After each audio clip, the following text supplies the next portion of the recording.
প্রত্যেক নবী রাসূলকে আল্লাহ রাব্বুল আলামিন আলাদা আলাদা বিশেষণে বিশেষায়িত করেছেন। প্রত্যেক নবী রাসূলের আলাদা কোনো না কোনো একটা কারিশমা ছিল, কোনো না কোনো একটা যোগ্যতা ছিল। মুজিজা হিসাবেও ছিল, ব্যক্তিগতভাবেও ছিল। যেরকম ইউসুফ আলাইহিস সালাম নিজে একটা মুজিজা। ইউসুফ আলাইহিস সালামকে আল্লাহ এমন সুন্দর বানাইছেন যে ইউসুফ আলাইহিস সালামের দিকে তাকালে মহিলারা নিজেদের লেবু কাটার বদলে নখ কেটে ফেলে দিলেও অনুভূতি হতো না, কত সুন্দর হতে হবে, এটাই তার নিদর্শন। সুবহানাল্লাহ। দাউদ আলাইহিস সালাম, মিস্ত্রিরা, রডের মিস্ত্রিরা নিচে বাঁশ গাড়ে, মধ্যে কাঠ দেয়, মাথার মধ্যে বল্টু লাগায়া যখন ইউ বানায়, এস বানায়, এইগুলার জন্য লোহা ভাঁজ করা লাগে, দেখছেন না ভাই? কামারেরা একটা হাতুড়ি পিটায়া পিটায়া কত কষ্ট করে একটা দাওকে শেপ দেয়। কিন্তু দাউদ আলাইহিস সালাম হাতে শুধু লোহাটা নিছে, নিয়া আমরা যেরকম চুইনগাম হাতে নেওয়ার পরে যেদিক দিয়ে মন চাই সেদিক করতে পারি, উনি হাতে নিলেই লোহা এরকম হয়ে যায়। দাউদ আলাইহিস সালাম এক্সেপশনাল। সুবহানাল্লাহি ওয়া বিহামদিহি। মুহাম্মাদুর রাসূলুল্লাহ সাল্লাল্লাহু আলাইহি ওয়াসাল্লামও এক্সেপশনাল।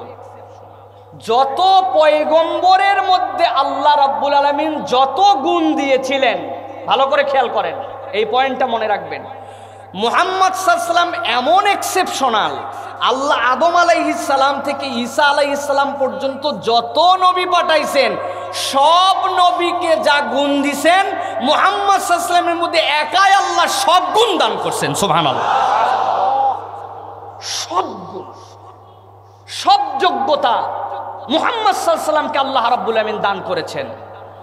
এবং মুহাম্মদ সাল্লাল্লাহু আলাইহি ওয়াসাল্লামের ব্যাপারে সবচেয়ে বড় মর্যাদা, কিয়ামত পর্যন্ত মুহাম্মদ সাল্লাল্লাহু আলাইহি ওয়াসাল্লামের ভালোবাসার উম্মতকে আল্লাহ এমন একটা যোগ্যতা দিয়েছেন, পৃথিবীতে সকল মানুষের ভালোবাসা এক করলে যা হবে, মুহাম্মদ সাল্লাল্লাহু আলাইহি ওয়াসাল্লামের ভালোবাসা একাই তাই হবে। বুঝেন নাই আপনারা?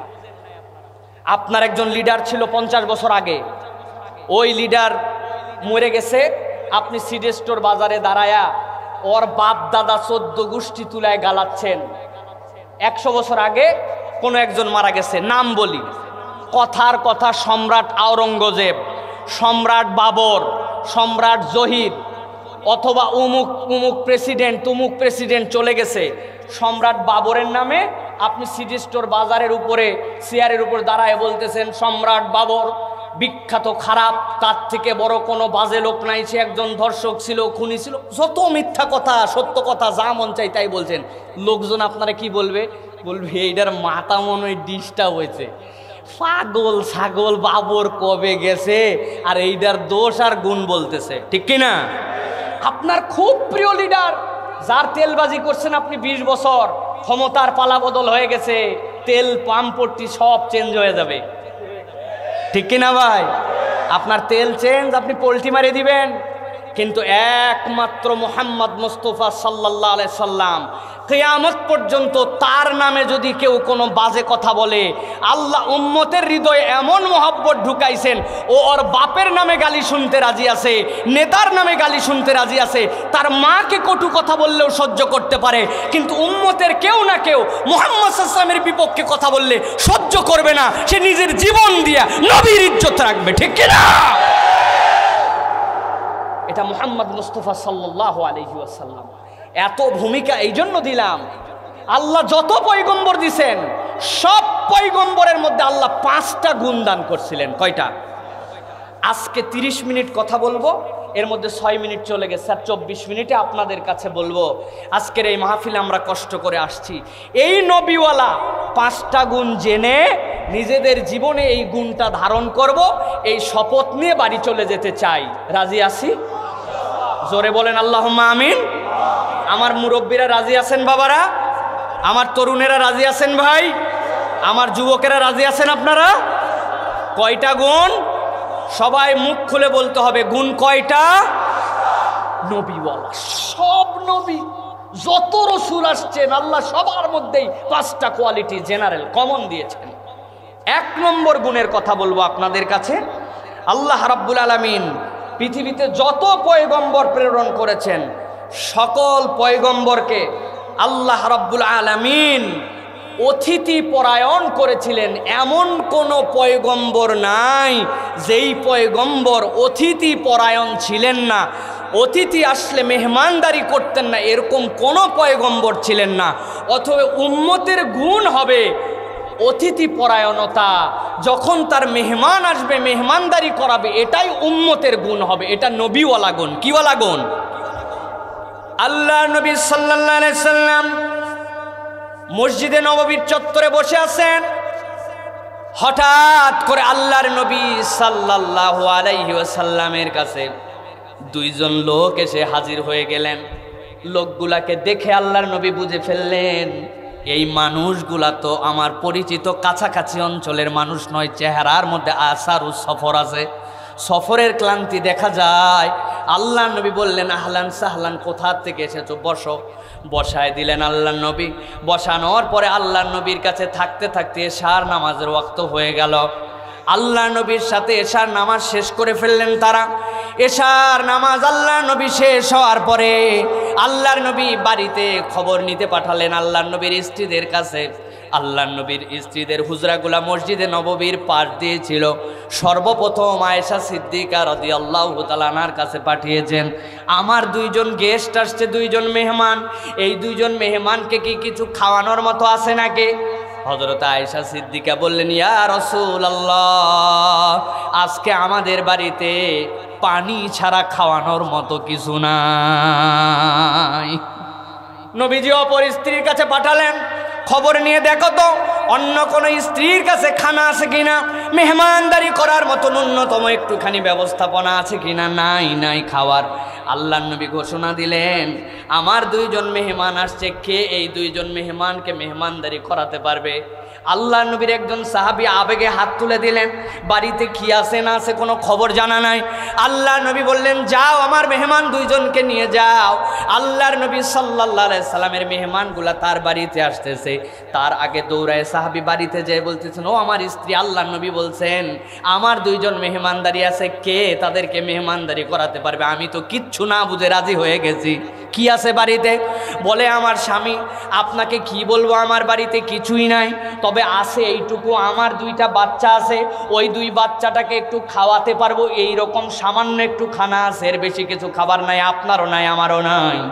সাথে সাথে আল্লাহ নবীর স্ত্রী, ওই সাহাবীর স্ত্রী এই কথা শুনে আল্লাহ নবীর সাহাবী বললেন, আজকের জন্য আমার সন্তানের খাওয়া দাওয়ার দরকার নাই, আজকের জন্য আমার স্ত্রী তোমার কাছে দায়িত্ব হচ্ছে, আল্লাহর নবীর সাথে ওয়াদা করে আসছে, আল্লাহর নবীর মেহমানদেরকে মেহমানদারি করতে হবে, কোনো বিকল্প নাই, বুদ্ধি করো একটা।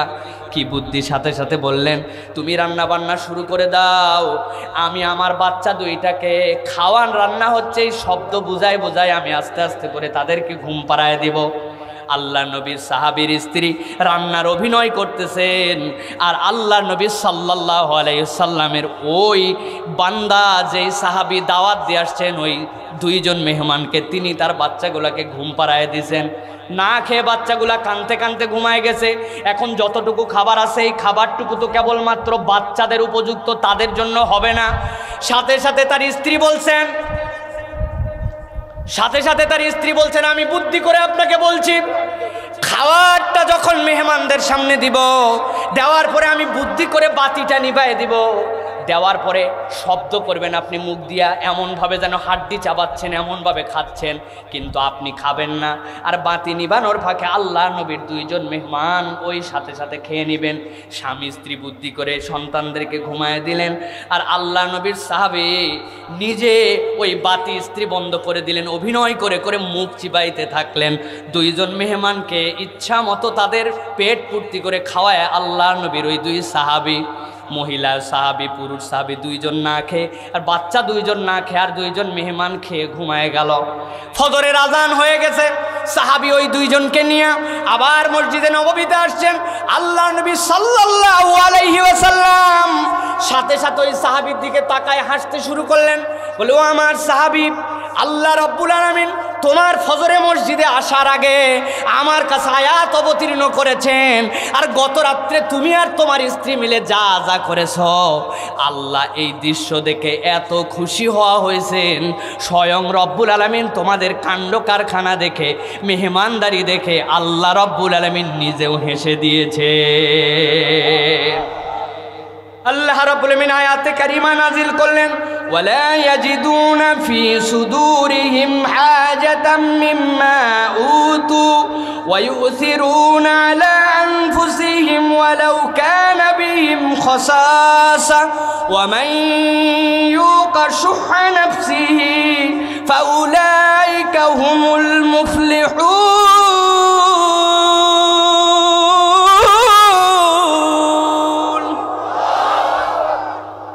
রব্বুল আলামিন আয়াত অবতীর্ণ করছেন, এই সাহাবীরা তোমাদেরকে আমি আল্লাহ বলছি, ওয়ালা ইয়াজিদুনা ফি সুদুরিহিম হাজা, ওদের এরকম অবস্থা ছিল না যে তাদের প্রয়োজন ছিল না। পেট ভর্তি ক্ষুধা স্বামী স্ত্রীর, বাচ্চা দুইটা কাঁদতে কাঁদতে ঘুমায় গেছে, অভিনয় করে করে নিজেরা না খেয়ে ওই দুইজনকে খাওয়াইছে। আল্লাহ বলছেন তাদের প্রয়োজন ছিল, তারপরেও নিজের প্রয়োজনের উপরে ওই দুইজন মেহমানের প্রয়োজনকে প্রাধান্য দিয়েছে। আল্লাহ ওই বান্দার উপরে খুশি হয়ে গেছেন। প্রত্যেক পয়গম্বরের উম্মতের গুণ ছিল, যারা প্রকৃত পয়গম্বরের উম্মত ছিল, নবীও মেহমানদার ছিল, উম্মতও মেহমানদার ছিল। সুবহানাল্লাহ। আজকে আমাদের সমাজ পরিবর্তন হয়ে গেছে ভাই। বউয়ের বাড়ির যদি মেহমান আসে, বউ কিছুটা পছন্দ করে তাও, কিন্তু স্বামীর বাড়ির মেহমান আসলে অনেক কপাল পোড়া মহিলা আছেন, তারা স্বামীর মেহমানকে পছন্দ করে না। আছে কিনা? তোমার ভাইরা আর ভাইয়ের বাড়ির জায়গা চেনে না, খালি আমার বাড়িতেই উঠে। বাজারের উপর আমার বাড়ি হয়ে বিরাট ঝামেলায় পড়ছি। হাসপাতালে আসলেও আমার বাড়ি, বাজার করতে আসলেও আমার বাড়ি, কারণে অকারণে আমার বাড়ি, আবার আসার সময় কিছু নিয়েও আসে না। কি তোমার মেহমান? আছে কিনা ভাই? বউদের বিপক্ষে কথা গেলে আবার খুব হই হই করি আমরা, কিন্তু আমরা নিজেরাও আবার স্ত্রীদের মেহমান অথবা আমাদের অনেক মেহমানদেরকে আমরা নিজেরাও সম্মান দেই না, ঠিক কিনা? অথচ মেহমানদারি হচ্ছে নবীওয়ালা গুণ। ভালো করে খেয়াল করেন, নবী করিম সাল্লাল্লাহু আলাইহি ওয়াসাল্লাম বলছেন, মান কানা ইউমিনু বিল্লাহ ওয়াল ইয়াউমিল আখির ফালইউকরিম দাইফা, যে আল্লাহকে বিশ্বাস করে আর পরকালকে বিশ্বাস করে সে যেন তার মেহমানকে সম্মান করে। যে তার মেহমানকে সম্মান করে না, তার আল্লাহ বিশ্বাসও হয় নাই, পরকাল বিশ্বাসও হয় নাই। আল্লাহু আকবার বলেন। প্রিয় ভাইয়েরা, মেহমানদারি করলে আল্লাহ রাব্বুল আলামিন বরকতে বাড়িকে ভরপুর করে দেন। মেহমান তার রিজিক নিয়ে আল্লাহর কাছ থেকে আসে। ভালো করে মনে রাখবেন, মেহমানদারির মূল বিষয় হচ্ছে খাবার খাওয়ানো। মেহমানদারির মূল বিষয় কি? ভালো করে মনে রাখবেন, মেহমানদারির মূল বিষয় হচ্ছে খাবার খাওয়ানো। কোথার থেকে আমরা দলিল পাইলাম? ছোট্ট একটা আয়াতে কারিমা বলি, ভালো করে খেয়াল করেন। হযরত ইব্রাহিম আলাইহিস সালাম মেহমান ছাড়া খাইতেন না। শুনছেন আপনারা? ইব্রাহিম আলাইহিস সালামের ব্যাপারে আল্লাহ আয়াতে কারিমা অবতীর্ণ করছেন। আল্লাহ বলছেন, হাল আতাকা হাদিসু দাইফি ইব্রাহিমুল মুকরাম, ইব্রাহিম আল মুকরামিন। হে মুহাম্মদ সাল্লাল্লাহু আলাইহি ওয়াসাল্লাম, আপনি তো মেহমান নেওয়াজ, কিন্তু আপনার পিতা ইব্রাহিমের মেহমানদারি সম্পর্কে আপনি জানেন? সম্মানিত মেহমানদারি। কি মেহমানদারি? তিনি বলছেন, ইজদাখালু আলাইহি ফাকালু সালামা। দুইজন লোক আসলো ইব্রাহিম আলাইহিস সালামের কাছে। ইব্রাহিম আলাইহিস সালাম বলেন, আসসালামু আলাইকুম। ইব্রাহিম আলাইহিস সালাম সালাম দিলেন, কিন্তু সালাম দেওয়ার পরে বলছেন, ক্বালা সালামুন কওমুম মুনকারুন। সালাম দিলাম, কিন্তু যাদেরকে সালাম দিলাম এদের তো চিনি না, কোনোদিন তো দেখি নাই, অপরিচিত লোক।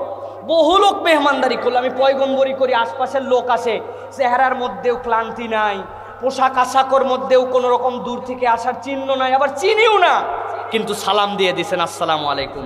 দিয়া ওনাদেরকে বসাতে দেরি, উনি এমন সিস্টেম করছেন যে ভাই আপনারা একটু বসেন, মনে হচ্ছে যেন একটু জগ আর গ্লাস নিতে যাচ্ছে, আমি আবার একটু আসতেছি কাজের ফাঁকে, মানে 1 মিনিট। মেহমানরা বসতে বসতে উনি বাইরে বের হয়ে গেছে। আল্লাহ রাব্বুল আমিন বলছেন, ফাজাগা ইলা আহলিহি ফাজাআ বিইজলিন সামিন ফাকাররাবাহু ইলাইহিম ক্বালা আলা তাকুলুন। ইব্রাহিম আলাইহিস সালাম বের হয়ে গেলেন, যাই কি করছেন জানেন? আল্লাহ রাব্বুল আলামিন বলছেন ইব্রাহিম এমন একটা গাভী ধরলো যে এই গাভীটা কেবল হয়েছে এরকমও না, অনেকদিন বয়সও না, এখনো বাচ্চা প্রসব করে নাই, বড় হয় নাই, ছোট্ট একটা তাজা বাছুর, চিনে না জানে না এরকম লোকের জন্য আল্লাহ বলছেন ফাইজিলিন সামিন, সাথে সাথে তিনি ভুনা করে বাছুর সামনে হাজির করে বলছেন এই যে আপনাদের জন্য খাবার। আপনারা কি খাবারটা খাবেন না ভাই? আমি আপনাদের জন্য একটা বাছুর এনে দিছি। এখানে হাত তোলেন যে জীবনে আপনার যত বড় মেহমান হোক, যত বড় আপনার জামাইও যদি বিয়ে দিছেন মেয়ের, তারপরে একটা ছাগল হয়তো আস্ত রান্না করে দিছে, কিন্তু কোনোদিন কেউ কাউরে বাছুর রান্না করে গোটা গরু এখনো আমাদের দেশে দেয় নাই। ইব্রাহিম চিনেন না এরকম একজনের জন্য একটা বাছুর রান্না করে এনে বললেন আপনাদের জন্য তাজা বাছুর, খাবেন না আপনারা? ওনারা দুইজন বলতেছেন মাথা নিচু করে, আমরা তো মানুষ না, আমরা আল্লাহর ফেরেশতা, আপনার কাছে একটা সংবাদ নিয়ে আসছি, আপনার না সন্তান নাই, আল্লাহ এই জন্য আপনাকে এই শেষ বয়সে একটা সন্তানের খোঁজখবরই দেওয়ার জন্য পাঠাইছে। এই আয়াতের অনেক ব্যাখ্যা আছে। মেহমান নেওয়াজ মানুষকে আল্লাহ বরকত দেন, বংশ পরম্পরায় আল্লাহ রাব্বুল আমিন তাদের নাম লিখে রাখেন। এই আম গাছের গোড়ায় যেই ভাই দাঁড়ায় আছেন, আপনি দাঁড়ান, দাঁড়ান, বসেন না। আপনার নাম কি? আপনার বাপের নাম, দাদার নাম,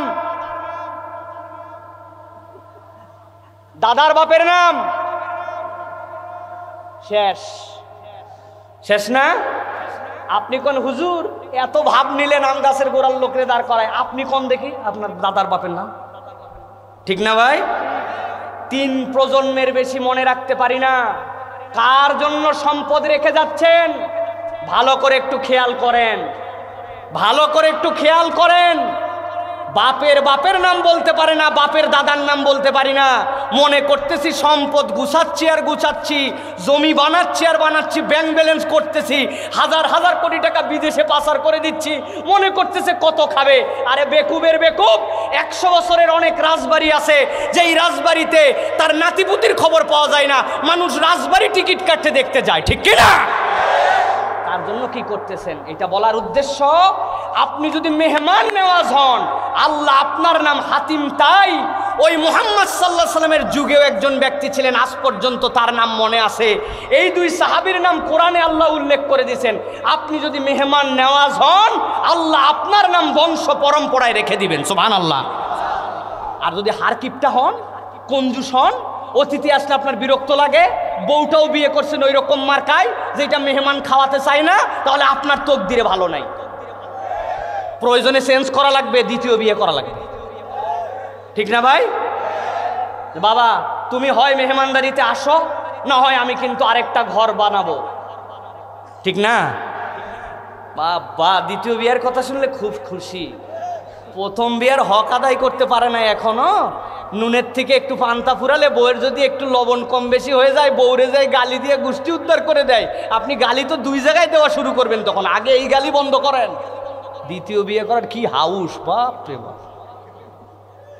তাহলে নবীওয়ালা 1 নম্বর গুণ হচ্ছে আমাদের জন্য আমরা মেহমান নেওয়াজ, অতিথি পরায়ণ হব। রাজি আছেন? রাজি আছেন? 1 নম্বরটা শুনছি, গুণ কয়টা বলবো? আর কয়টা আছে?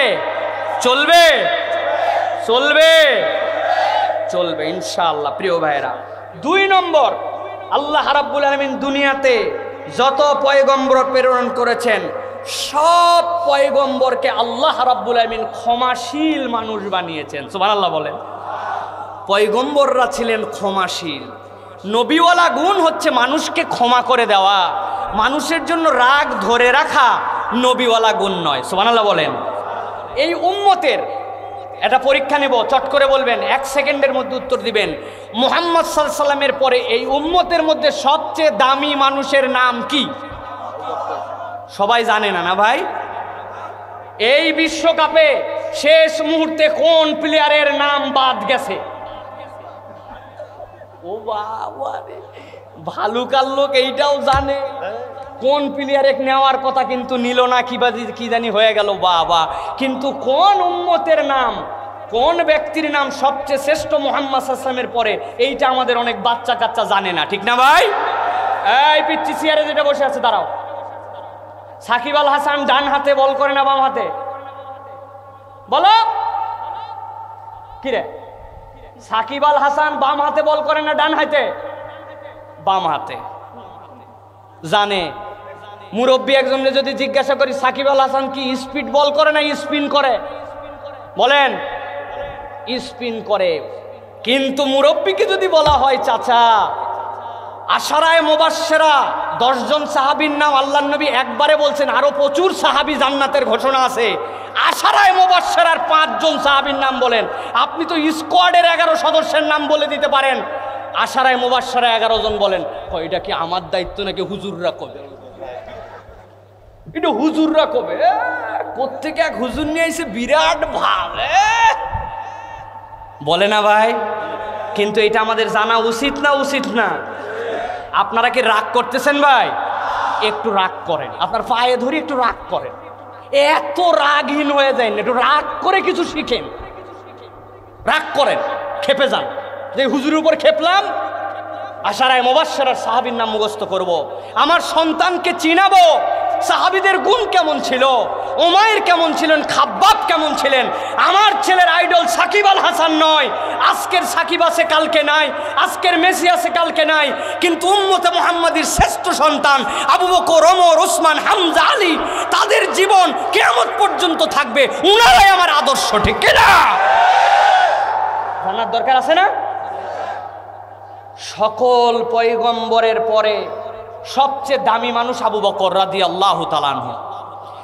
দ্বিতীয় গুণের কি কথা বলছি? কি কি? ক্ষমা। খেয়াল করেন, হযরত আবু বকর সিদ্দিক এমনি আবু বকর হলেন না, নাম তার ছিল উম্মুল খাইর, আর তার নাম আবু বকর। কিন্তু কেমনে সিদ্দিক হয়ে গেলেন? আল্লাহর নবী মেরাজ থেকে আসলেন, ঘটনা শোনানোর জন্য নয়, বোঝানোর জন্য বলছি, ভালো করে বোঝেন। মেরাজ থেকে আল্লাহর নবী আসলেন, আসার পরে রাসূলুল্লাহ সাল্লাল্লাহু আলাইহি সাল্লাম খানায় কাবার চত্বরে বললেন, গতকালকে আল্লাহ আমাকে বাইতুল মুকাদ্দাস ভ্রমণ করাইছেন, সেখান থেকে আমাকে সিদরাতুল মুনতাহায় নিয়ে গেছেন। আবু জেহেল আল্লাহর নবীর হাত ধরে ফেলছে, বলে কি উল্টা পাল্টা, এতদিন পর্যন্ত তো কোনো রকম মিথ্যুক বলা যায় নাই মুহাম্মদ সাল্লাল্লাহু আলাইহি সাল্লামকে, আজকে প্রমাণ পেয়ে গেছি উল্টা পাল্টা কথা বলে। যেখানে আমাদের উট নিয়ে, আমাদের ঘোড়া নিয়ে যেতে 7 দিন লাগে, সেখানে সে নাকি বাইতুল মুকাদ্দাসে খালি যাই নাই, ফজরের আগে আবার ঘুরে আইছে। আল্লাহর নবীর হাত ধরছে, ধরে খানায় কাবার সামনে নিয়ে যায়, বলছে এখন তো লোকজন বেশি নাই, ফজরের পর লোকজন যদি নিয়ে আসি তাহলে কি কথা ঘুরায় ফেলবে নাকি? নবীজি বলছেন কোনোদিন কথা ঘুরাই নাই, মুহাম্মদ সাল্লাল্লাহু আলাইহি সাল্লাম যা সত্য তাই বলেছে। দেরি করে নাই, আবু জেহেল দৌড়ায় আবু বকর রাদিয়াল্লাহু তাআলা আনহুর বাড়িতে চলে গেছে। যাওয়ার পরে আবু বকর সিদ্দিক রাদিয়াল্লাহু তাআলা আনহুকে ধরে নিয়ে আসছে, আসার পরে টানতে টানতে নিয়ে এসে বলছে এতদিন পর্যন্ত মুহাম্মদ উল্টাপাল্টা বলে প্রমাণ দিতে পারি না, আজকে প্রমাণ পেয়ে গেছি। কি প্রমাণ? দেখো কি বলে মুহাম্মদ সাল্লাল্লাহু আলাইহি সাল্লাম, কি বলো গতকালকে কি ঘটছে সংক্ষেপে বলতেছি। আল্লাহর নবী বলছেন সুবহানাল্লাযী আসরা বিআবদিহি লাইলাম মিনাল মাসজিদিল হারাম ইলাল মাসজিদিল আকসাল্লাযী বারাকনা হাওলা। আমার আল্লাহ আমাকে গতকালকে বাইতুল মুকাদ্দাসে নিয়ে গেছেন। থামো, আর বলা লাগবে না। এই মক্কার লোকেরা বলো, বাইতুল মুকাদ্দাসে জোরে জোরে ঘোড়া নিয়ে গেলে কয়দিন লাগে? বলে জোরে ঘোড়া নিয়ে গেলে কমসে কমে 4 দিন লাগে, আর যদি উট নিয়ে যায় বলে 7 দিন লাগে। মোহাম্মদ বলে কি গত রাত্রে যাইয়া আবার ঘুরে আসছে, এত বড় মিথ্যুক কেউ হতে পারে না? কে আবু বকর? এতদিন পর্যন্ত বলতে পারি না, আজকে বলো বলো তোমার সাথে মিথ্যা কথা বলে কিনা? আবু বকর রাদিয়াল্লাহু তাআলা বললেন মক্কার লোক দাঁড়াও। সব লোক দাঁড়াইছে, আল্লাহ নবীর দিকে ঘুরে হযরত আবু বকর সিদ্দিক বললেন ইয়া রাসূলুল্লাহ, ইয়া হাবিবাল্লাহ, আপনি যে কথাটা বলছেন, যে ঘটনাটা বলছেন, এটা কি স্বপ্নে না বাস্তবে? বলে না আবু বকর, আল্লাহ আমাকে সশরীরেই নিয়ে গেছেন, আবার আমাকে সশরীরে নিয়ে আসছেন, এটা আল্লাহর কুদরতে আমাকে আল্লাহ রাব্বুল আমিন মেরাজ ঘটাইছেন। আবু বকর সিদ্দিক এই কথা যখন শুনলেন, আপনার আমার মাথায় আজকে মঙ্গলে যাওয়ার কথা শুনে, চাঁদে যাওয়ার কথা শুনে কাজ করে, তাও উপরের দিকে মানুষ যাইতে পারে। 1450 বছর আগে মক্কার সব লোককে সাক্ষী রেখে আবু বকর সিদ্দিক ঘুরে গেছেন খানায় কাবার দিকে, ঘুরে বলতেছেন ও মক্কার লোকেরা সাক্ষী হয়ে যাও, ওয়াল্লাহি রব্বুল কাবা সাদ্দাকতা ইয়া রাসূলুল্লাহ, আমি কাবার রবকে সাক্ষী রেখে বলতেছি, আমার নবী মিথ্যা বলে নাই, আমার নবী যা বলেছে সত্য বলেছে। নবীজি সাল্লাল্লাহু আলাইহি সাল্লাম বললেন, আজকের থেকে আবু বকর সিদ্দিক আকবর হয়ে গেল। ওই আবু বকর সিদ্দিক রাদিয়াল্লাহু তাআলা আনহু হযরতে মিস্তাহ রাদিয়াল্লাহু তাআলা নামে একজন সাহাবী ছিলেন। নাম মনে রাখেন, মিস্তাহ। কি নাম বলেন? নাম কি? মিস্তাহ। বলেন। এমন গরিবের গরিব, ঈমান এনে ফেলছেন মক্কায়, কিন্তু বাজার করার ক্ষমতা নাই। আবু বকর গোপনে বাজারে খরচ দেয়, জামা কাপড় কিনে দেয়। একদিন বলছে গোপনে, এই বাহন দিয়ে দিলাম, মদিনায় চলে যাও, টাকা পয়সা এই পরিমাণ দিলাম, বাড়ি ঘর করে ওখানে থাকো। আবু বকর রাদিয়াল্লাহু তাআলার ভিত্তিতে উনি চলে। আবু বকর দিলে বাজার হয়, আবু বকর না দিলে মিস্তার বাজার হয় না। আল্লাহ নবী সাল্লাল্লাহু আলাইহি সাল্লাম মদিনায় অবস্থান করছেন। আবু বকর রাদিয়াল্লাহু তাআলা হযরত মিস্তাকে এই খাবার টাবার দেন, তাকে দেখভাল করেন, তার ভরণ পোষণ সব করেন। সকলেই জানেন হযরতে রাসূল আকরাম সাল্লাল্লাহু আলাইহি সাল্লামের সাথে হযরত আয়েশা রাদিয়াল্লাহু তাআলা একটা যুদ্ধে গেলেন। যুদ্ধে যাওয়ার পরে যুদ্ধ থেকে যখন ফেরত আসতেছেন, আয়েশা রাদিয়াল্লাহু তাআলার গলার মালা হারায় গেল। তিনি খোঁজার জন্য উটের পিঠের থেকে নামছেন। নামার পরে উটের হাওদা, আয়েশা রাদিয়াল্লাহু তাআলা এত হালকা মানুষ, উটের হাওদার মধ্যে ঘেরাও দেওয়া আছে, বুঝতে পারে নাই যে রসুলের স্ত্রী নাই। উট ফাঁকা নিয়ে নিয়ে চলে আসছে। মুনাফিকরা রটায় দিছে।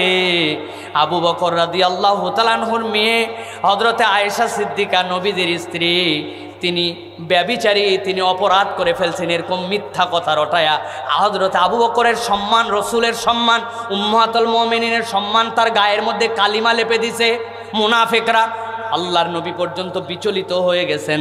আল্লাহর নবী আবু বকর সিদ্দিক রাদিয়াল্লাহু তাআলা আনহুকে বলে আয়েশাকে আলাদা ঘরের মধ্যে করে দিলেন। যতদিন আল্লাহর পক্ষ থেকে আয়াত না আসে ততদিন পর্যন্ত হযরতে রাসূলুল্লাহ সাল্লাল্লাহু আলাইহি ওয়াসাল্লাম আয়েশার সাথে কথা বলেন না। তার প্রতি বুহতান আসছে। নবীজির বিশ্বাস আছে, কিন্তু আল্লাহর পক্ষ থেকে ফায়সালা দেওয়া লাগবে। হযরতে মিস্তাহ, যেই লোকটা আবু বকর রাদিয়াল্লাহু তাআলা আনহুর টাকা পয়সায় চলে, তার কথায় তার দিলে বাজার হয় না হয়, এই লোকটাও হতভাগ্য মুনাফিকদের দলে যোগ দিয়ে দিল। দিয়ে উনি পর্যন্ত আবু বকর রাদিয়াল্লাহু তাআলা আনহার মেয়ে আয়েশা রাদিয়াল্লাহু তাআলা আনহার নামে অপবাদ দিয়ে দিলেন। নাউজুবিল্লাহ বলেন। একবার খেয়াল করেন, আমার নুন খায়, আমার বাড়ির লোক, আরে দুনিয়ার লোক একদিক গেলে যদি সত্যি ওই অপরাধ হয়, তুই তোর পক্ষে যাবি না, তুই তো আমার পক্ষে থাকবি, কথা ঠিক কিনা? আবু বকর মনে ব্যথা পেয়ে গেলেন। মনে ব্যথা পাওয়ার পরে ওয়াদা করে বসলেন, আমি আর বাঁচে থাকতে কোনোদিন মিস্তাকে কোনো সাহায্য দিব না। বলেন তো এই কথাটা বলা কি ঠিক হয়েছে না ভুল হয়েছে? ঠিকই তো হয়েছে। আমার খায়, আমার মেয়ের বিপক্ষে এত বড় কথা বলল, মুনাফিকের দলে যোগ দিল। আবু বকর বললেন, আর কোনোদিন আমি তার সংসার দেখবো না। এত বড় মুনাফিক, দুনিয়ার সবাই মুনাফিকই করতে পারে, তুই করলি এই কাজ। আল্লাহ রাব্বুল আমিন আয়াতে কারিমা নাজির করলেন, সূরা নূর 22 নম্বর আয়াত নোট করে নেন। আল্লাহ রাব্বুল আমিন আয়াতে কারিমা নাজিল করলেন, আয়েশা সিদ্দিকা রাদিয়াল্লাহু তাআলা আনহার পবিত্রতার ঘোষণা দেওয়ার আগে আল্লাহ বললেন, ওয়ালা ইয়াতালি উলুল ফাদলি মিনকুম ওয়াসসাআতি আইয়ুতু উলিল কুরবা ওয়াল মাসাকিন ওয়াল মুহাজিরিন ফি সাবিলিল্লাহ।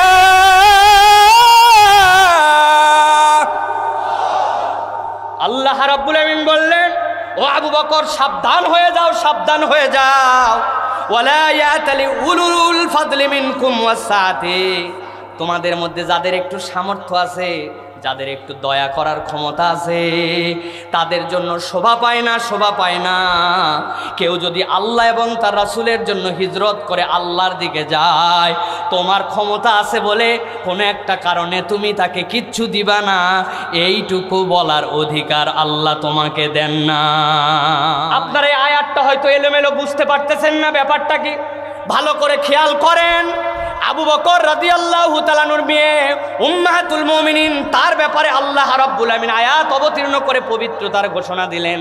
কিন্তু তার আগে আল্লাহ বললেন যে তুমি যে অপরাধ করে বলেছো যে তোমার মেয়ের নামে অপবাদ দেওয়ার কারণে তাকে আর ক্ষমা করবা না, তাকে আর কিচ্ছু দিবা না, এটা কোনো মুহাজিরের শোভা হতে পারে না, ইমানদারের শোভা হতে পারে না। আল্লাহ বললেন ওয়ালিয়াফু ওয়ালিয়াসফাহু, তুমি তাকে ক্ষমা করে দাও, তার দোষ ত্রুটিকে তুমি উপেক্ষা করে দাও। আলা তুহিব্বুনা আন ইয়াগফিরাল্লাহু লাকুম ওয়াল্লাহু গফুরুর রহিম। এইরকম সাহাবীকেও আল্লাহর নবীর উপর আয়াত অবতীর্ণ করে আবু বকরকে ক্ষমা করতে বলা হলো, দোষ ত্রুটিকে উপেক্ষা করতে বলে দেওয়া হলো। এর দ্বারা বোঝা যায় ইমানদারের গুণ হবে মানুষকে ক্ষমা করা আর দোষ ত্রুটিকে উপেক্ষা করে দেওয়া। এইটা না করলে নবীওয়ালা চরিত্র হয় না, ঠিক কি না? কিন্তু আমরা মানুষকে ক্ষমা করতে পারি না, দোষ ত্রুটি উপেক্ষা তো দূরের কথা, খুঁজে খুঁজে বের করে না পারলে আমাদের কোনো শান্তি নাই, ঠিক কি না? আমি মজার একটা কথা বলি মাঝে মাঝে, ভাগ্যিস ওমর রাদিয়াল্লাহু তাআলার সময় ভিডিও ক্যামেরা ছিল না। কি ছিল না?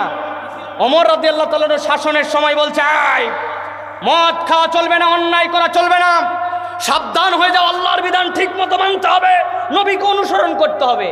আমার মতো একজন বলতো, ওমর বেশি ফটর ফটর করো না, তোমার একটা ভিডিও আমার কাছে আছে, তুমি না একদিন তলোয়ারি নিয়ে নবীকে মারার জন্য রওনা হয়েছিলে, আজকে বেশি বেশি ভাব নিচ্ছ, এক্ষুনি ভাইরাল করে দিব।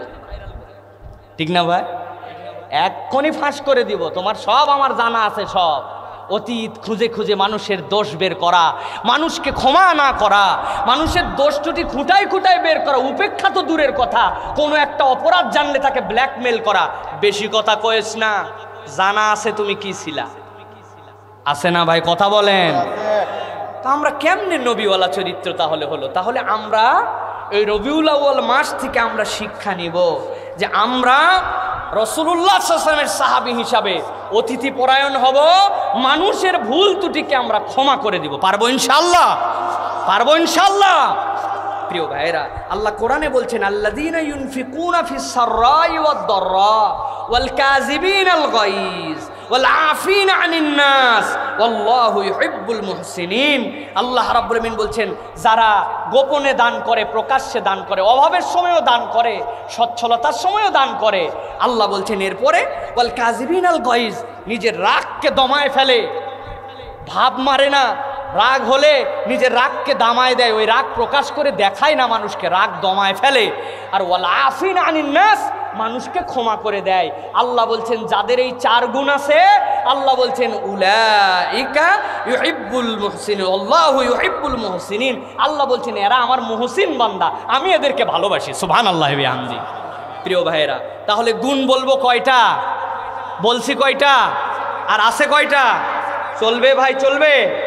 আপনারা বললে চলবে, না হলে কিন্তু চলবে না ভাই। জানেন তো আপনি, সংসদে মাঝে মাঝে দেখবেন স্পিকার থাকে একজন, বিরোধী দল স্পিকার ভালো দেখতে পারে না, সরকারি দলের সময় একটু বেশি দেয় সংসদে, ঠিক না ভাই? সরকারি দলের কাজ হচ্ছে উনি উঠার পরেই খালি উনি দেখতে পায় উন্নয়ন আর উন্নয়ন, উনার চশমার নাম উন্নয়ন। ভাই কথা বলেন, আমি কাউকে কটাক্ষ করে বলতেছি না। আর বিরোধী দলের চশমার নাম হচ্ছে অনুন্নয়ন, ও সরকারের লোক হাজার ভালো করলেও কোনো উন্নয়ন দেখতে পায় না, ঠিক না ভাই? বলেন তো ভাই, একটা গভর্নমেন্ট কোনো উন্নয়ন করে না, সব অনুন্নয়ন, এটা হতে পারে ভাই? কিন্তু চোখে দুইজন আর দুই কালারের চশমা, একটা উন্নয়ন একটা অনুন্নয়ন। এখন বিরোধী দলের যেই লোক উঠছে, উঠার পরে সংসদে এখন উনি বক্তব্য দিতে শুরু করছে, এর আগে সরকারি দল মনে করেন যেইসা পাম দেওয়া দিছে, ইরি পাম দিয়া ফাটায় ফেলছে। এখন বিরোধী দলের সংসদ সদস্য উঠেই খোঁচানো শুরু করছে, এ করে নাই, সে করে নাই, এটা বলে নাই, সেটা বলে নাই। 5 মিনিট সময়, 5 মিনিট যেই পার হয়েছে, স্পিকার বলছে, মাননীয় সংসদ সদস্য আপনার সময় শেষের দিকে সংক্ষেপ করেন। কে শোনে কার কথাও, জজবাতে এসে গেছে, ও খালি সংসদ কোপায় ফেলতেছে একবারে। এরপরে বলছে আপনাকে 30 মিনিট 30 সেকেন্ড বাড়ানো হলো, কথা শেষ করেন। উনি তাও শেষ করে না। হঠাৎ করে স্পিকার দেখছে যে একে তো থামানো যাচ্ছে না, স্পিকারের হাতে সুইচ থাকে, আস্তে করে চাপ দিছে, মাইক বন্ধ। কিন্তু ইনি তো জানে না যে মাইক বন্ধ, উনি তখনও বক্তব্য দিচ্ছে। খানিকক্ষণ পরে দেখে শব্দ হয় না, বসে পড়ছে, ঠিক কিনা ভাই? এখন আপনারা যদি মনে করেন শুনবেন। তা আমি বলি সব সময় যে আমি এই জায়গায় আসি ভাই আপনাদের বক্তা হিসাবে, আর আপনারা হচ্ছেন আমার স্পিকার। আপনারা যদি বলেন একটু বলেন, তাহলে আমার একটুখানি বলবো, চলবে? সময় বাড়ানো হলো প্রিয় ভাইয়েরা। তাহলে আমরা এবার সংক্ষেপে আর 3টা গুণের কথা শুনবো। প্রথম গুণের কথা কি বলছি? ভুলে গেলে হবে না। প্রথমটা কি? 2 নম্বরটা ক্ষমা। 3 নম্বর গুণ, সকল পয়গম্বরের মধ্যে আল্লাহ রাব্বুল আলামিন সততার গুণে গুণান্বিত করেছিলেন। প্রত্যেক পয়গম্বর সৎ এবং সততার পক্ষে ছিলেন, ঠিক কি না?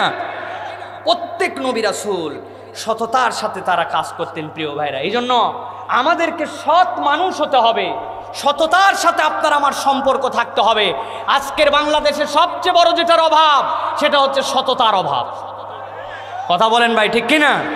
আপনি ঠিক বললেও ঠিক, না বললেও ঠিক। রাস্তার বাজেট হয়, এমপি সাহেব তো ঠিকই 13.5 কোটি টাকা আনে, কিন্তু এমপি সাহেব ওখান থেকে কাজ নিয়ে আসতে আসতে সিডি স্টোর বাজার পর্যন্ত 7 কোটি টাকাও আসতে পারে না, ঠিক কিনা? যেই রাস্তা চলার কথা 5 বছর, এমপি সাহেব ওই রাস্তা আবার বরাদ্দ দিতে হয়। ব্যাপারটা কি? ব্যাপারটা কিছু না। যেই রাস্তা হওয়ার কথা ছিল পাথর দিয়া, যেই রাস্তা হওয়ার কথা ছিল 1 নম্বর ইট দিয়া, যেই রাস্তা হওয়ার কথা ছিল সবচেয়ে দামি সিমেন্ট দিয়া, ওই রাস্তা হয়েছে খোয়া দিয়া, ওই রাস্তা হয়েছে বাঁশ দিয়া, ঠিক কিনা? এটা এমপি সাহেবের দোষ নাকি টাকার দোষ? সততার দোষ। কার দোষ? সততা। আজকে আমরা সৎ নই, অথচ আমরা নবীর উম্মত দাবি করি। আমরা মুহাম্মদ মুস্তাফা সাল্লাল্লাহু আলাইহি ওয়াসাল্লামের উম্মত বলছি, উম্মত হওয়া যায় না। এই জন্য বলা হয় আবেগ সে তো হঠাৎ আগুন, একটু তাপেই জ্বলবে দ্বিগুণ। সেই আবেগের মায়ায় পড়ে হয়তো জীবন দেওয়া যেতেও পারে, কিন্তু বিবেক দিয়ে কোরআনের শপথ নিয়ে আল্লাহর পথে চলা সহজ নয়, ঠিক কিনা? এই জন্য আমাদেরকে শপথ নিতে হবে প্রিয় ভাইয়েরা যে আমরা সৎ এবং সত্যবাদীদের সাথী হব। আল্লাহ রাব্বুল আলামিন বলছেন, ইয়া আইয়ুহাল্লাযীনা আমানুত্তাকুল্লাহা ওয়া কুনু মা'আস সাদিকিন।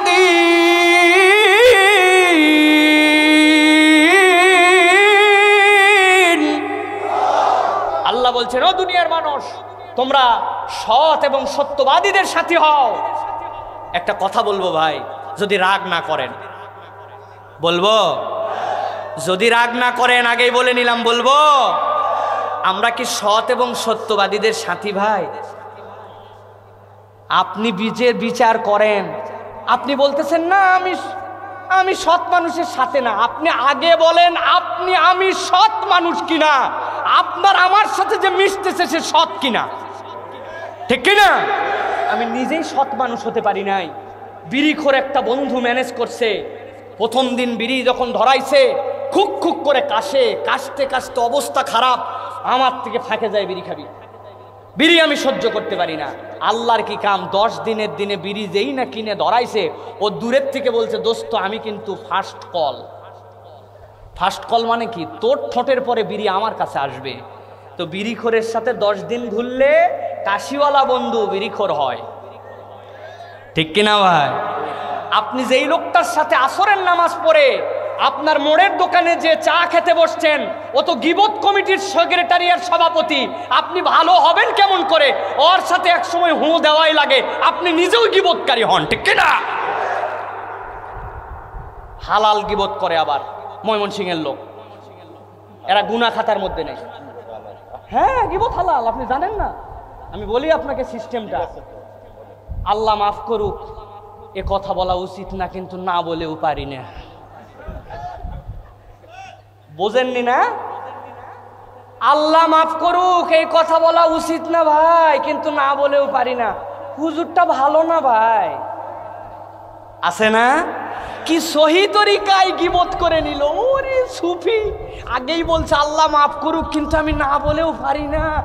লোকটা ভালো না, উনি নাই, উনার পিছনে বলে দিল, আল্লাহরে ভূগোল বুঝায় দিল। হালাল গীবত আছে না ভাই? আছে না? আছে। মানে কি? আমাদের কাছে এখন পেছনে কথা বলা, বিট লবণ ছাড়া লবণ খাওয়া যেতে পারে, কিন্তু 2 জন লোক এক জায়গায় হলে পিছনে কথা না বলে থাকা যায় না, সব আমল বরবাদ করে দিচ্ছে, সব আমল বরবাদ। আল্লাহ বলছেন আইউহিব্বু আহাদুকুম আইয়াকুলা লাহমা আখিহি মাইতান ফাকারিহতুম। আপনার মায়ের পেটের একটা বাচ্চা হয়েছে, 6 মাসে মিসক্যারেজ হয়ে গেছে, বাচ্চাটা ডেলিভারি করে ভূমিষ্ঠ করে দিছে। আপনি বলছেন খবরদার, আমার মায়ের পেটের সন্তান ফেলে দিবেন না, ওটা আমাদেরকে দিবেন। বাড়িতে নিয়ে আসে কুটে সুন্দর করে কষি গোস্ত ভুনা করে কলিজা টলিজা মাখায়া আপনার মা সহ খাচ্ছেন। আমার মায়ের পেটেরই তো, আচ্ছা খাই আমরা সবাই, খাবেন? থুতু উঠে গেছে মুখে। আল্লাহ বলছেন ফাকারিহতুম, তোমার মায়ের পেটের এই ভাইয়ের গোস্ত খেতে তুমি ঘৃণা বোধ করবে। তুমি যে ধর্মের লোক হও, তুমি শুয়োর খাবে, কুকুর খাবে, কিন্তু তুমি তোমার মায়ের পেটের এই ভাই খাবে না।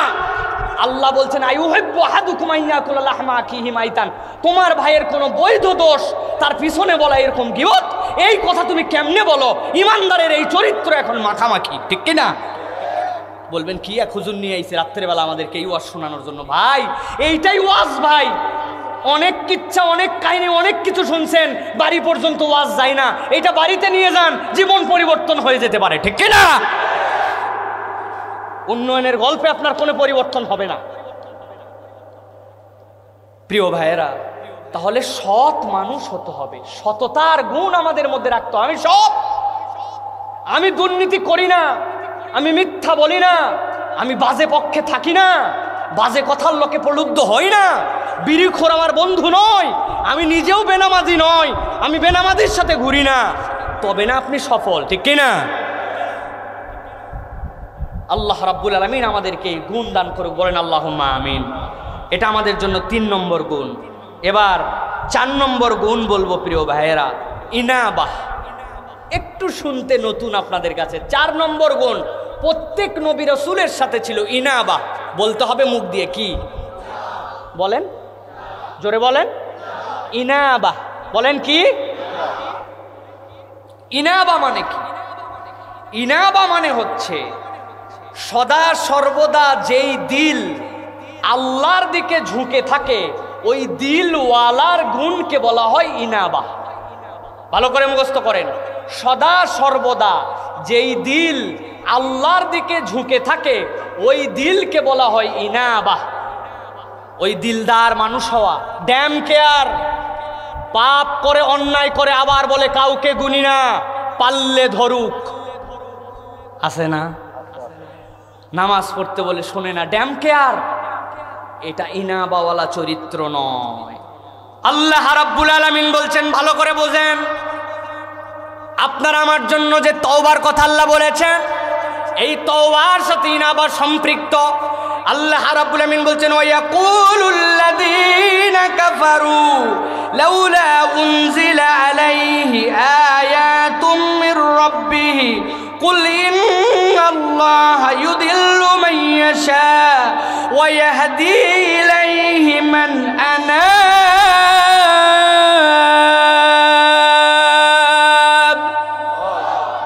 আল্লাহ রাব্বুল আলামিন বলছেন, ওয়ায়াকুলুল্লাযীনা কাফারু লাউলা উনজিলা ইলাইহি আয়াতুম মির রাব্বিহি।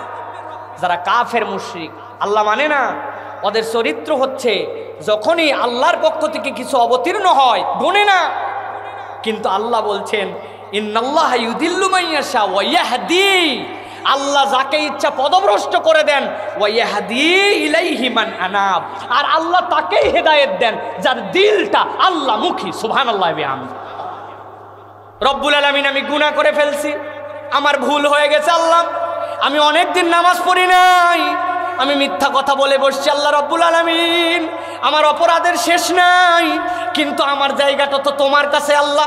আমি ড্যাম কেয়ার হয়ে যাই নাই, আমি কাফের হয়ে যাই নাই, আমি তোমার পাপ করতে করতে রব্বুল আলামিন পাপের উপরে ইস্তেকামত হয়ে যাই নাই। ফিরতে হলে তোমার কাছেই ফিরতে হবে, আসতে হলে তোমার কাছে আসতে হবে।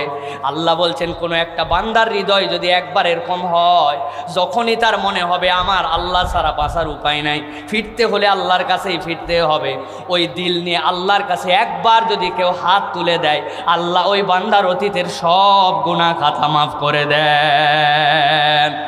আমার নবীজি বলছেন, ও দুনিয়ার মানুষ শোনো, এক ব্যক্তি 7 দিনের খাদ্য নিয়ে মরুপথ পাড়ি দেওয়ার জন্য একটা উটের পিঠে করে মরুভূমি পার হচ্ছে।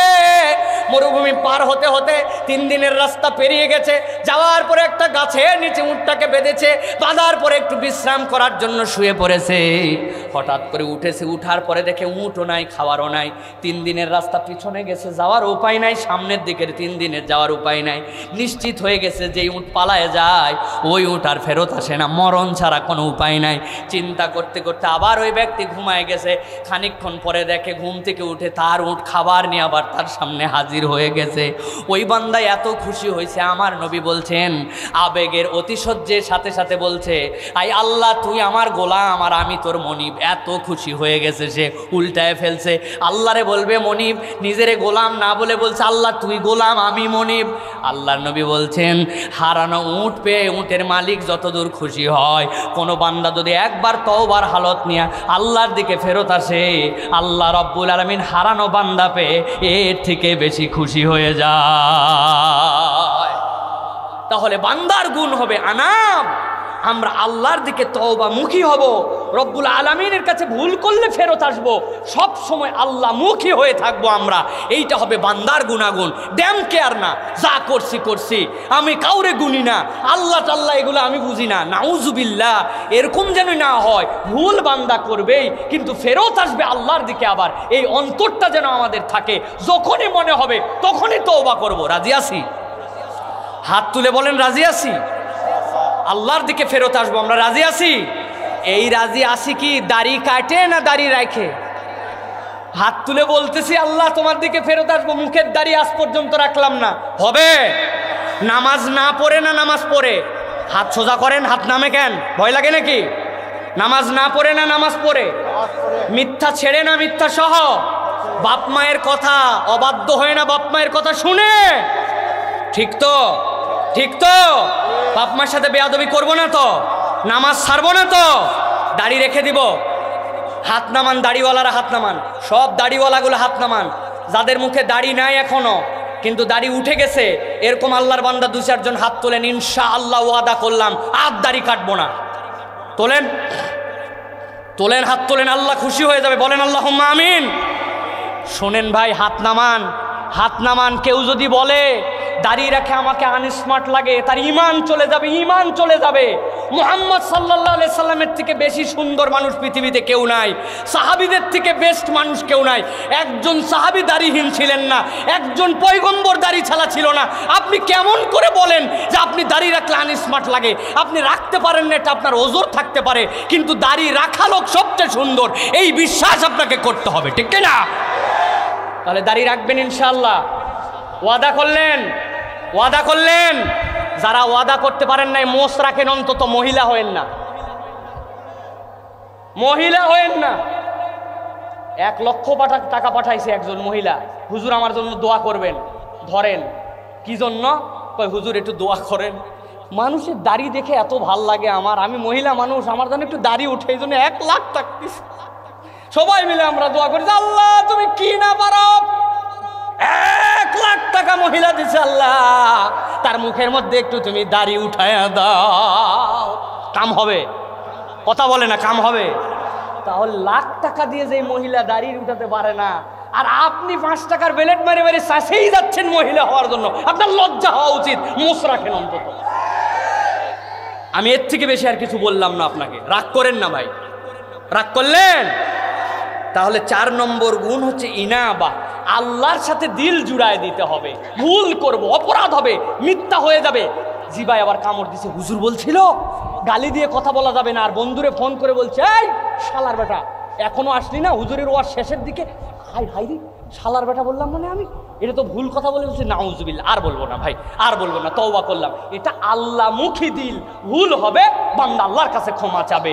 আর তাইবু মিনাজ যামবি কামাল্লা যামবালা, কেউ যদি আল্লাহর জন্য তওবা করে তার জন্য গুনাহই নাই। সুবহানাল্লাহ। পারবো ইনশাআল্লাহ। প্রিয় ভাইয়েরা, 4টা গুণ শেষ, অনেক আলোচনার মধ্যে ছিল। সর্বশেষ লাস্ট যে গুণের কথা বলবো, আগে বলি গুণ কয়টা বলবো।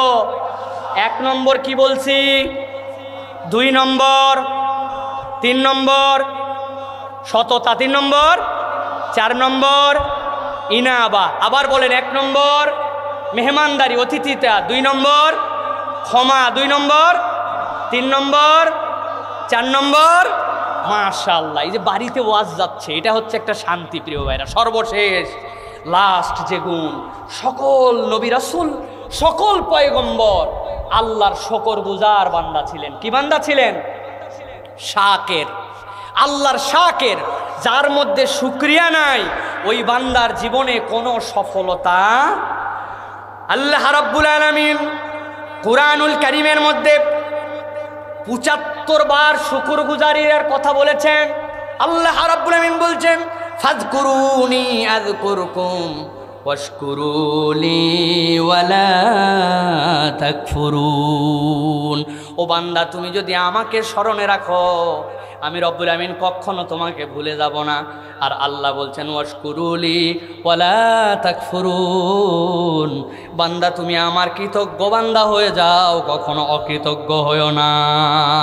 কিন্তু আজকের পৃথিবীতে আফসোস, এই মাঠের মধ্যে যেই লোকেরা এত কষ্ট করে রাত্রি 1টা পর্যন্ত বসে আছেন, যদি বলা হয় আল্লাহর কি কি নিয়ামত আপনার উপরে আছে একটু গুনে গুনে বলেন তো, গুনতে শুরু করবে। আরে 1 নম্বর নিয়ামত ইমানদারের ঘরে আসছি, 2 নম্বর এই দিনপথ কোনো রকম ভালোই চলে যাচ্ছে, আসি আল্লাহর দয়ায়, 4 নম্বর আর খুঁজে পায় না, আছে না ভাই? কিন্তু যদি বলা হয় সমস্যা কি কি আছে 10টা খুঁজে পাই, আর বলেন না ভাই, সকালবেলায় বউ এমন একটা কথা বলছে, মনটা তো তখন থেকেই খারাপ। বাজারে যে ডিমের দাম, পানির দরে দাম হয়েছে ডিমের, 1 বোতল পানির দামও 15 টাকা, ডিমও 15, পানির দরে ডিম, ঠিক না ভাই? আপনি ডলারে কামাই করলে ডলারের হিসাব আপনাকে দেওয়া লাগবে, টাকায় কামাই করলে টাকার বুঝ দেওয়া লাগবে। আর ভাঙ্গে বললাম না, আপনার শুধু সমস্যা খুঁজতেই থাকবেন, খুঁজতেই থাকবেন, কিন্তু আপনি কৃতজ্ঞতা খুঁজে পান না। আমি আপনার কাছে একটা কৃতজ্ঞতার কথা কেবল বলি ভাই। হাসপাতালে ভর্তি হলাম ডেঙ্গুর জন্য। 3য় দিন যখন হাসপাতালে স্যালাইন ট্যালাইন দিয়ে আমি তো নিজে উঠতে পারি না, তারপরে ফজরের আজান শুনতে পাইছি। ফজরের আজান শুনে ঢুকে গেছি, আস্তে আস্তে করে উঠে বাথরুমের মধ্যে। আল্লাহ সাক্ষী রেখে বলতেছি, এই কয়দিনের আগের ঘটনা, 7 দিন হয় নাই। বাথরুমের মধ্যে ঢোকার পরে আমার মাথা যখন চক্কর দিছে, দেওয়ার পরে 2 চোখে এমন অন্ধকার, আমি আর 5 মিনিট 2 চোখে কিছুই দেখি না। আমি মনে করলাম আমি মনে অন্ধ হয়ে গেছি। আমি চেষ্টা করতেছি চোখ দিয়ে দেখার, লাইট আছে, ওয়ালের সাথে যাই কোনো রকম এরকম করে জড়ায় ধরলাম, আস্তে করে দরজা খুঁজে বের করলাম। মাথা তো ঘুরতেছে, চোখে দেখি না। আস্তে করে মাটিতে হাত দিয়ে দিয়ে বিছনাতে আসার পরে ধাপ করে পড়ছি, মাটিতে পড়ি নাই, বিছনার উপরে পড়ে গেছি। ভালো করে একটু খেয়াল করে দেখেন যে আল্লাহর দয়া খুঁজে পাচ্ছি না। ফজরের পরে যদি এই চোখ দেখা বন্ধ করে দিত, আপনি আমি যদি অন্ধ হয়ে যেতাম, বলার মতো কিছুই থাকতো না। মাঝে মাঝে মজা করে বলি, প্রচুর আলোচনায়, আপনাদের এলাকায় আছে কিনা, আমাদের ঢাকায় মোবাইল কান্দে, আপনাদের এলাকায় মোবাইল কান্দে ভাই? কাঁদে? আমাদের ঢাকায় মোবাইল কাঁদে। যেই 10%-এর নিচে চার্জ চলে যায়, মোবাইল পকেটের মধ্যে থেকে কত কত কত কত কত কত কত কত কথা বলেন না। তার মানে কি চার্জ দাও, চার্জ দাও, আমার চার্জ শেষ। একটা মানুষ প্রত্যেক দিন আর রাইতে তার চোখ দিয়ে 22,000 বার পলক ফেলে, জীবনে কোনোদিন চার্জ দেওয়া লাগলো না, চার্জার খোঁজা লাগলো না। আমার আল্লাহ বলছেন, বান্দা তুই কি তারপরেও আমার শাকের বান্দা হবি না? আমার আল্লাহ রাব্বুল আমিন এই জন্য বলছেন, ওয়া ইস্তাআযানা রাব্বুকুম লাইন শাকারতুম লাযীদান্নাকুম ওয়া লাইন কাফারতুম ইন্না আযাবি লাশাদীদ।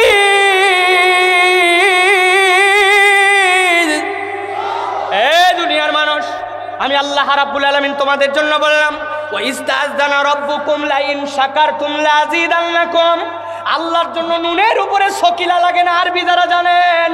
আল্লাহ বলতেছেন, আমি আল্লাহ বললাম, আমার বান্দা তোমার জন্য তুমি যদি আমি রবের প্রতি শুকরগুজার হও, আমি আল্লাহ বাড়ায় দিব, বাড়ায় দিব। ওয়ালা ইন কাফারতুম ইন্না আযাবি লাশাদীদ। আর বান্দা তুমি যদি কুফরি করো, আমি আল্লাহ বললাম নিশ্চয় আমার আযাব বড় ভয়াবহ। অতএব প্রিয় ভাইরা, আল্লাহর শুকরগুজার বান্দা হতে হবে, আল্লাহর প্রতি শাকির হতে হবে। আল্লাহ আপনাকে ঈমান দিয়েছেন। আল্লাহ আপনি আমাকে ভিক্ষুক বানান নাই, আমার হাতটা অল্প দেই কিন্তু উপরে আছে। আল্লাহ আপনি আমাকে লুলা বানায় দেন নাই। আল্লাহ আপনি আমাকে কিচ্ছু না দিলেও আপনি আমাকে অটো চয়েসে ঈমান দান করছেন।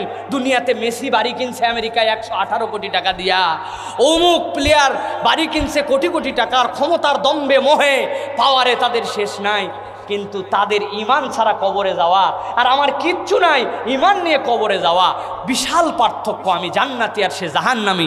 আল্লাহ আপনি আমাকে জান্নাতি মানুষ বানাইছেন, এই কৃতজ্ঞতা আপনার মধ্যে থাকতে হবে, ঠিক কিনা?